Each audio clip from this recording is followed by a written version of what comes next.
क्या आपने देखा है कि मौसम पहले से ज्यादा तेजी से बदल रहा है? बाढ़ें, गर्म हवाएं, जंगलों में आग, क्या ये सब ज्यादा बार हो रहा है? ये केवल क्लाइमेट चेंज नहीं, ये क्विक क्लाइमेट चेंज है। इस वीडियो में हम बताएंगे कि हमारी पृथ्वी के साथ क्या हो रहा है, ये इतनी तेजी से क्यों हो रहा है, और सबसे जरूरी बात, हम इसे रोकने के लिए क्या कर सकते हैं। मैं रबीश सिंह हूं और नॉलेज विद रैबिश के इस दमदार एपिसोड में आपका स्वागत है। क्लाइमेट चेंज का मतलब है पृथ्वी के टेम्परेचर और मौसम में लंबे समय तक बदलाव। लेकिन अब ये बदलाव तेजी से हो रहे हैं। वैज्ञानिकों ने पाया है कि पृथ्वी का एवरेज टेम्परेचर इतिहास में पहले से कहीं ज्यादा तेजी से बढ़ रहा है, खासकर पिछले 100 सालों में।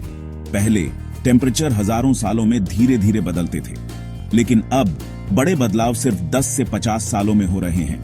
इसीलिए हम इसे क्विक क्लाइमेट चेंज कहते हैं। इसका सबसे बड़ा कारण फॉसिल फ्यूल्स जैसे कोयला, तेल और गैस को जलाना है।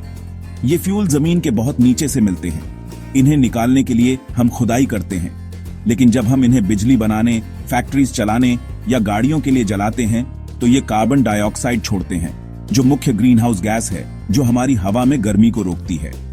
यह ऐसा है जैसे पृथ्वी को एक मोटी चादर से ढक दिया गया हो। गर्मी अंदर आती है लेकिन बाहर नहीं निकल पाती। क्या आप जानते हैं कि मांस का उत्पादन भी क्लाइमेट चेंज का एक बड़ा कारण है? गाय जैसे जानवर मीथेन छोड़ते हैं, एक ऐसी गैस जो कार्बन डाइऑक्साइड से 25 गुना ज्यादा पावरफुल है। जानवरों को पालने के लिए, चरागाह बनाने के लिए जंगलों को काटा जाता है। इसका मतलब है कार्बन डाइऑक्साइड सोखने के लिए कम पेड़। ज्यादा मांस खाना सिर्फ अनहेल्थी ही नहीं, यह हमारी पृथ्वी को भी गर्म कर रहा है। फैक्ट्रीज और इंडस्ट्रीज रोजमर्रा की चीजें बनाती हैं, कपड़े, सीमेंट, धातुएं, प्लास्टिक, लेकिन वे भारी मात्रा में कार्बन डाइऑक्साइड भी छोड़ती हैं।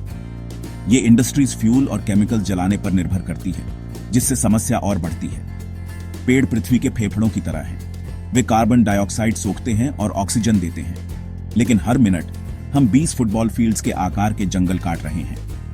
पेड़ों के बिना कार्बन डाइऑक्साइड का स्तर बढ़ जाता है और क्विक क्लाइमेट चेंज और बिगड़ जाता है।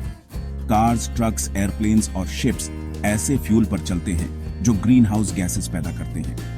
केवल ट्रांसपोर्टेशन ही ग्लोबल इमिशंस का लगभग 1/4 कारण है। ज्यादा वाहनों का मतलब ज्यादा प्रदूषण, जिसका मतलब तेजी से क्लाइमेट चेंज। सबसे डरावनी चीजों में से एक फीडबैक लूप है। जब आर्कटिक की बर्फ पिघलती है तो यह कम सनलाइट को रिफ्लेक्ट करती है, इसलिए पृथ्वी ज्यादा गर्मी सोखती है।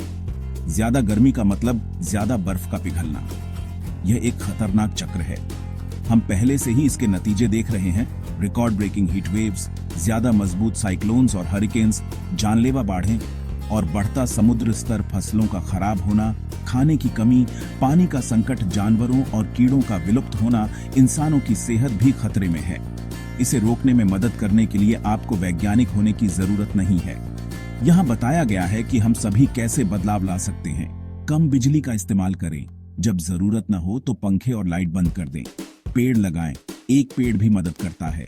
पैदल चलें, साइकिल चलाएं या पब्लिक ट्रांसपोर्ट का इस्तेमाल करें। मांस और डेयरी प्रोडक्ट्स का इस्तेमाल कम करें। हफ्ते में एक बार कम खाना भी मदद करता है। रीयूज, रिड्यूस और रिसाइकिल करें। आवाज उठाएं और अवेयरनेस फैलाएं। ये वीडियो शेयर करें। याद रखें, पृथ्वी ही हमारा एकमात्र घर है। आइए हम सब मिलकर इसकी रक्षा करें। क्विक क्लाइमेट चेंज वास्तविक है और यह अभी हो रहा है, लेकिन अगर हम तेजी से काम करें तो हम अभी भी भविष्य को बचा सकते हैं। अगर आपको यह वीडियो मददगार लगा तो नॉलेज विद रबिश को लाइक, शेयर और सब्सक्राइब करना ना भूलें। आइए मिलकर अवेयरनेस पैदा करें और वह पीढ़ी बने जिसने पृथ्वी के लिए लड़ाई लड़ी। देखने के लिए धन्यवाद। क्रेडिट्स रबीश सिंह द्वारा लिखा और नैरेट किया गया।